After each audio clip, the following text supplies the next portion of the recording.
In the ancient village of Umuaka, where the earth is red and the gods still whisper to those who listen, there lived a girl whose beauty could silence the drums.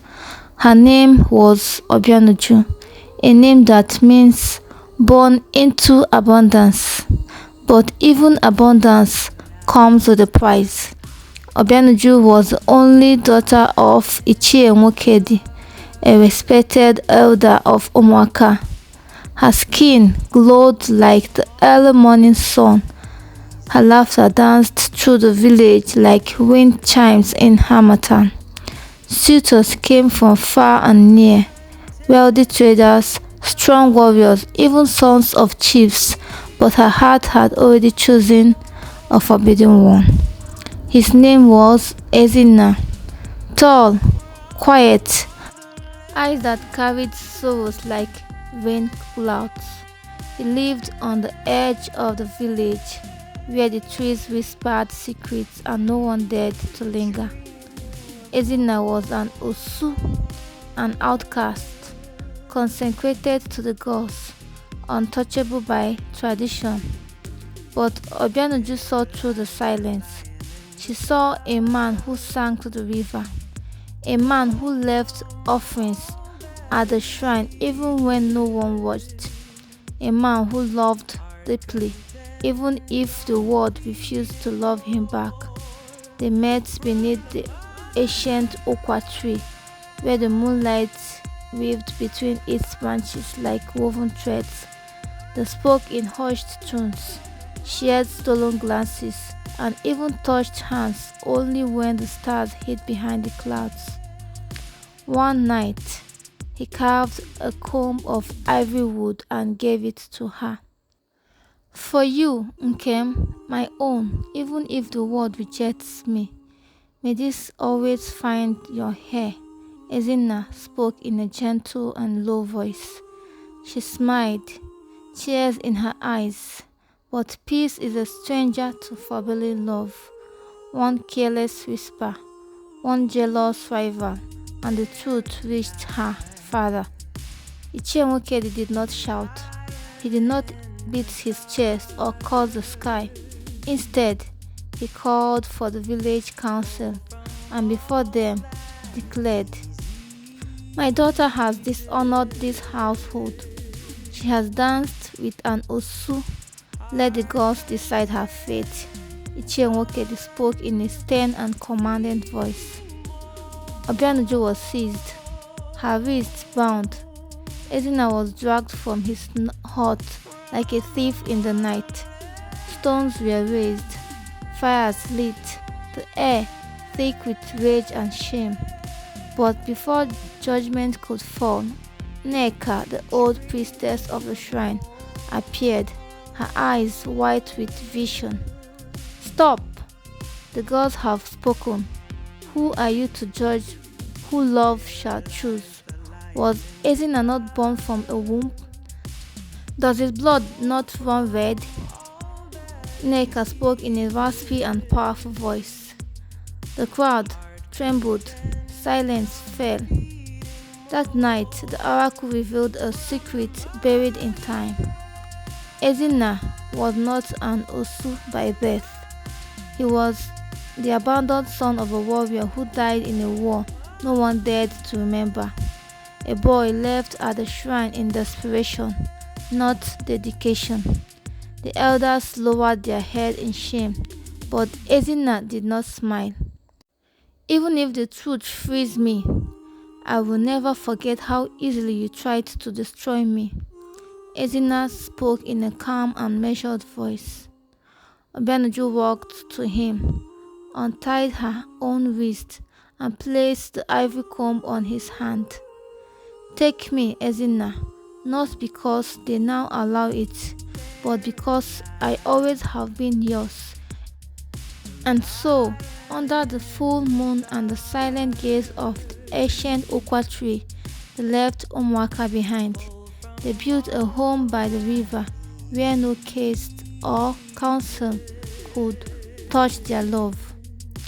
Obianuju and Ezina settled far beyond the reach of Umuaka, in a quiet patch of land near the sacred Oji River, where mist clung to the trees and the earth breathed with secret. There they built a home with their hands and their love.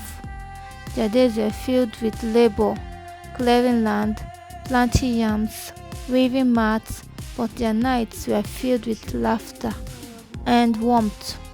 It was not the life Obianuju had been promised as a child of nobility, but it was the life she chose. My feet are blistered, but my heart has never walked freer, Obianuju spoke in a soft and thoughtful voice. Ezinna too changed. No longer did he look over his shoulder for stones or spit. His hands healed the sick. His herbs soothed pain. The river people began to whisper of the man who could speak to the spirits of water. And so the river people, a small clan without chiefs and castes, embraced them. But peace is never a permanent guest, especially when your shadow still lives where your name has been buried. Back in Umuaka, Chief Okafor, a powerful man whose son had once courted Obianuju, nursed a grudge. The humiliation of rejection still stung, and when he heard that the Osu boy and the defiled girl were not only alive but revered, his pride turned to poison. What kind of a woman abandons her people and flourishes? No, this will not be her ending. Chief Okafor barked angrily. He sent word to the neighboring war camp of Amako, spreading lies that Ezinna was gathering warriors, that Obianuju was casting charms on villagers, poisoning young men with her beauty.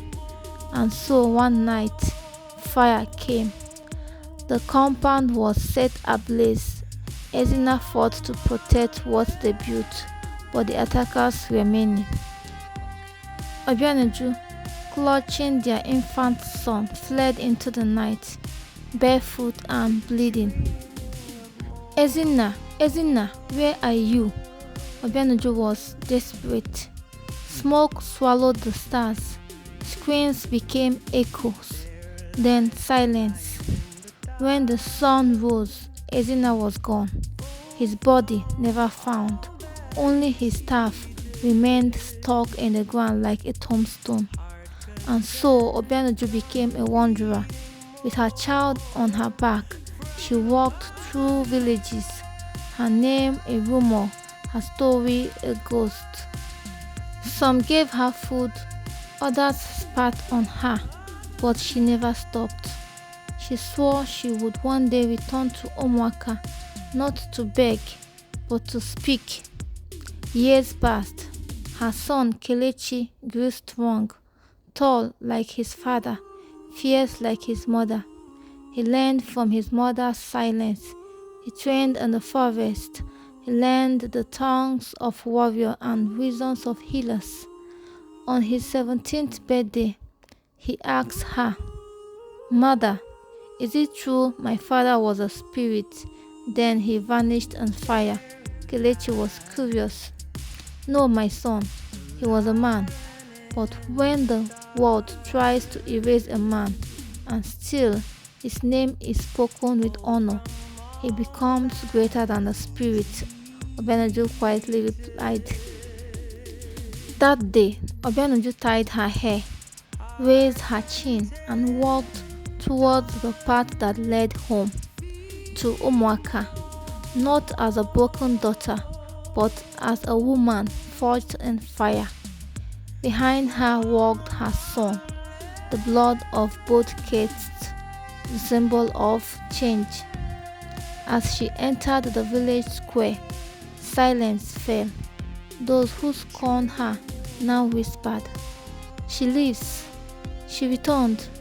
That is Ezinna's son." Chief Okafor, now grey and slow, sat in the council hut. When she stepped forward, he rose in anger. You dare return," Chief Okafor shouted. But Obianuju raised her voice, not high, not angry, just enough for truth to echo. You burned my home, you took my husband, you called me unclean, but I carried life from ashes. I bore peace in pain, and I come not for vengeance, but to remind you that time changes all things. Even stone can bleed, even outcasts can bear kings. She turned to the people. If I am still an outcast, so be it. But let the world remember that love, when true, does not need your approval. That day, no one spoke, but one by one, they lowered their heads, even Chief Okafor. After Obianuju's return to Umuaka, the village was never the same. She refused their pity. She asked for no land, no title, no compensation for what was lost. All she asked was to live in peace with her son Kelechi beside her. But peace is a stubborn seed. It does not grow where suspicion still lingers. Children whispered, elders watched from shadows, but Kelechi remained calm. He spent his days helping farmers with their tools, healing the injured, sitting with the lonely. He listened more than he spoke, just like his father. Soon, even the loudest mouths in the village began to nod quietly as he passed. One market day, a boy fell into the well. The whole village panicked. Kelechi dove in without hesitation and pulled the boy out with his bare hands. Ezinna lives in that boy's blood, an old woman shouted in awe. That was the moment everything began to shift. A few weeks later, the Igwe, king of Umuaka, frail and without a male heir, summoned the elders. A new chief was to be chosen, not by lineage, but by character. A contest was declared, not one of weapons, but of wisdom, strength, spirit, and the heart to lead. Men from noble clans entered, boastful, proud, but none could answer the riddles of the oracle. None could calm the rampaging bull. None could speak truth when shown the mirror of ancestors, until Kelechi stepped forward. Who are you, child of fire and shadow? The oracle spoke in a raspy voice. I am Kelechi, son of love and loss.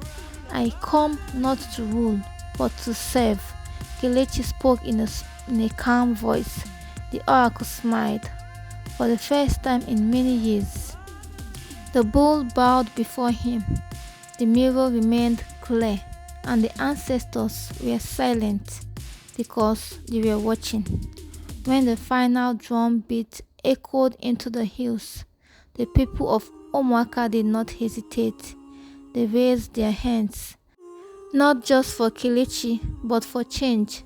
And so, the son of an Osu, born in exile, returned as the first chief of Umuaka, not born of title, but of truth. From this day, let no one be called Osu. Let no child inherit shame. Let love, not bloodline, define a person's worth. We are all made from the same clay. Kelechi spoke in a strong and clear voice. Tears filled Obianuju's eyes as she watched from the crowd, not because her son had won power, but because the shame she carried for so long was finally lifted. As the sun set over Umuaka, casting gold on the red earth, a quiet figure stood at the edge of the gathering.